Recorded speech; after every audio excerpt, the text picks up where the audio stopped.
Good afternoon, my Canopeeps, and welcome to another edition of our weekly roof report. This week, we're going to be answering one of our biggest questions, and is, do I repair my roof or do I replace my roof? This is a two-part answer, and today I'm going to answer the first part, which is, do I repair my roof? For you to know whether you repair your roof, you need to know the life expectancy of each roof. For example, the tile roof behind me is expected to have a life of 20 to 25 years. If any issues happen within that lifespan, then we highly recommend that you repair your roof.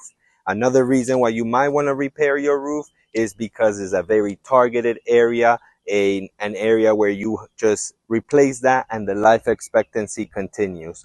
When do we not recommend repairing the roof?